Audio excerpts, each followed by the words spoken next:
Hello and welcome to another episode of the Whoever Podcast, a Christian podcast for non-Christians. My name is Brian. And I'm Andrew.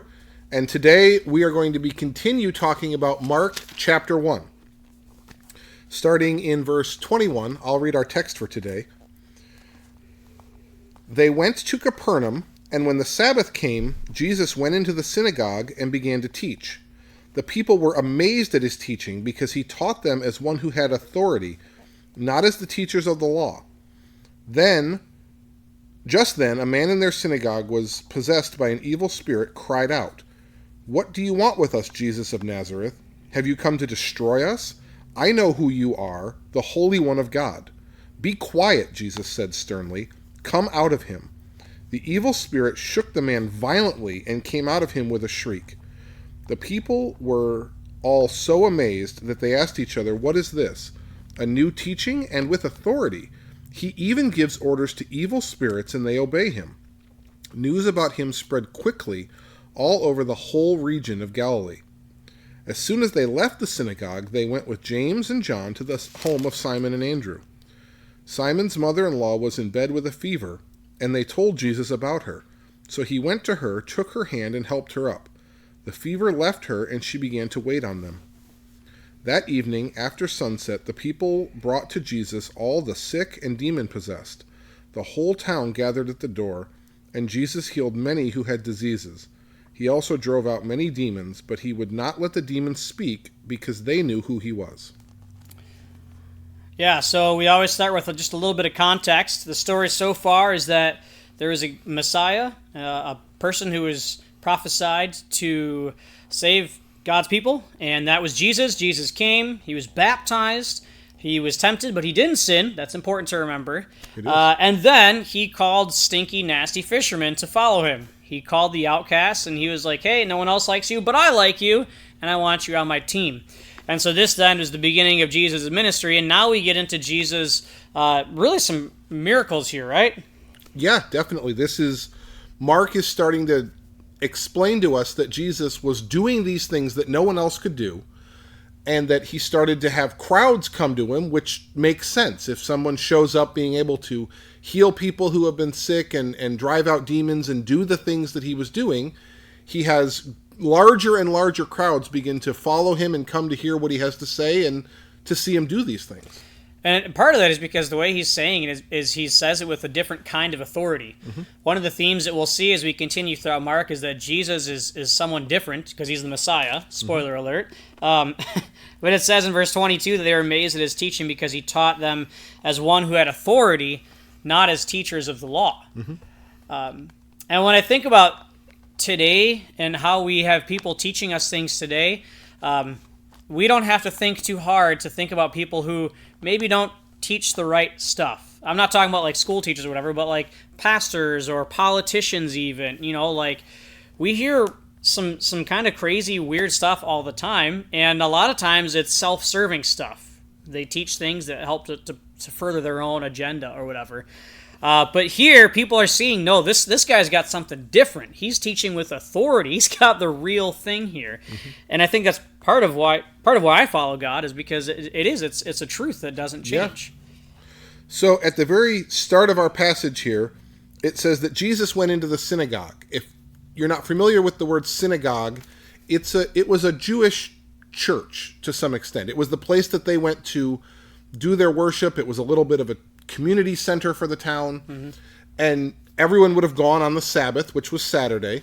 And Jesus got up to teach, which wasn't out of the ordinary. Various people would get up to teach as part of the experience of being in the synagogue. And when Jesus did it, he did it differently. And these people were amazed at the way that he was talking and the things he was saying.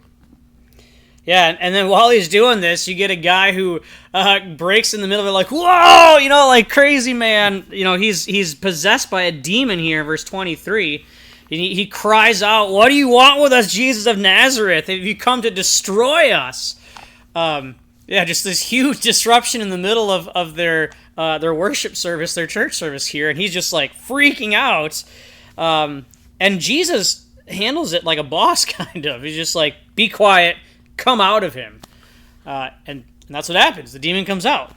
So at this point, nobody knows that Jesus is the Messiah. Right. Certainly the disciples haven't figured that out yet. If you look, it was stated by some people when he was born and when he was younger, but really in the general people around him aren't aware of who he is. But this demon knows who he is. And he says it. He says, "You're the Holy One of God. I know who you are." And Jesus' response is to tell him to be quiet. Yeah. Because Jesus isn't putting that out there fully yet. He has this plan of how his ministry is going to go and ultimately what he's going to do at the end of it. And this demon telling everyone early is not a part of his plan. Jesus is not looking for that fame and that notoriety at this time. Yeah, here again we have this theme of Jesus. He's not a narcissist. Like he's not just about like, oh, it's me, me, me. Like he definitely could have, if anyone, he could have come in like, hey everyone, I'm the Son of God. Like, you talk about followers on Twitter or social media or whatever. Like Jesus could have had the whole internet in his hands, but he didn't do that. He really came just like another person almost. I mean, yeah, he was certainly special and he didn't sin, which is important, but he didn't lord it over people. And if there was anyone who should have needed that kind of fame and notoriety, it would have been someone who went with Jesus' upbringing. This is maybe a good time to get into it. Jesus grew up in a small town where everybody thought that his mom was not married to his dad when he was born, and that was a very big deal to them. Yeah, and not even just a small town, but like a pretty insignificant town. I don't want to throw any, specific towns under the bus here. Yeah. But if you could think of a town that everyone makes fun of wherever you're at when you're listening to this, that's kind of like where Jesus was from. The comment was even made at one point, like, "Oh, can anything good come out of that town?" Yeah, Jesus didn't come from cream of the crop place kind of thing. No, he was socially kind of the lowest you could be in his society, both economically, where he was from, the way people perceived him. He was certainly made fun of and picked on. When you read in the Bible, when people refer to Jesus as Jesus, the son of Mary, that's incredibly insulting. Yeah. They're saying, you don't know who your dad is. You're not the son of anyone. You're just... Right. There are very rude words that maybe we won't bring up on this podcast for exactly what they were calling him. And Jesus lived through all of that pain and difficulty and suffering. The Bible says that the Messiah was going to be someone who's familiar with suffering. And then he shows up on the scene and he finally has this power and this authority and the ability to do these things. And he doesn't try to sort of right all these wrongs from his past. He's focused on what he's there to do. Right. So just to be clear, what you're saying, Andrew, is that as a carpenter, he had to build his ministry from the ground up. Is that? That's exactly what I'm saying. Yes. It took me about 30 seconds to construct that joke before I said it. Well, that's good. You nailed it. All right. So Jesus casts this demon out. He doesn't want people. He doesn't want to make a big deal out of this yet. He's still trying, he wants to, he's a relatable God, I guess, is the takeaway here. Like, our God is not some God who boasts about how amazing he is and whatnot. I mean, he certainly is, but he doesn't show off. Jesus isn't a showboat about it. He wants to just relate to us on a very basic level. So the rest of the passage then is that news about him starts to spread. More and more people hear about him and they come to see him.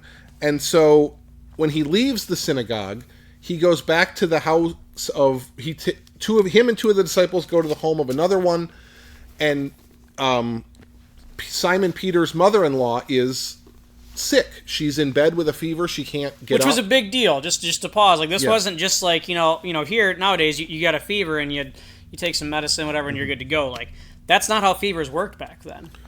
Yeah, it was a very they didn't know if she would get better. That was the way these things worked. You waited and saw.